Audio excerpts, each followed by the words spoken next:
Today we are doing the Maeve top. This is a short sleeve, but there's also a long sleeve and 3/4 sleeve, which would be the same instructions.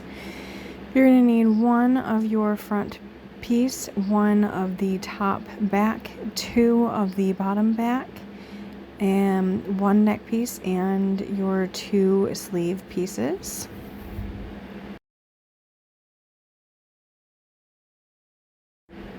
To start, you are going to take one of your bottom tie pieces and you are going to fold it in to the wrong side and about 1/2 inch, and clip and hem along the curve there, and you'll repeat for the second.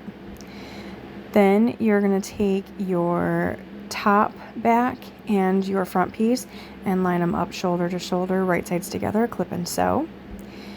Then you're going to take your bottom ties and you're going to clip them onto the bottom of the top back and serge both sides of there, making sure to end before you get to that opening.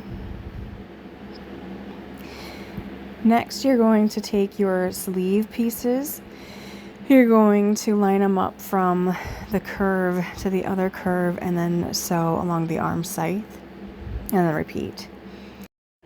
Now you're going to put your bodice right sides together, and then from the tip of the sleeve all the way down to the tip of the bottom of the shirt there, you're going to go ahead and serge both sides. Then you're going to take your neck piece, you're going to fold it together once and then in half down again, and then serge along the edge there. Then you'll put your shirt right sides out and then quarter your neckband and put it around the neck piece there and serge. Last, you're going to about 1/4 inch in, you're going to hem the sleeves, the little opening there, and then the bottom of your tie pieces, and then you have your completed top. Be sure to follow us along on Facebook and here on YouTube for more sew alongs. Thanks, have a good day.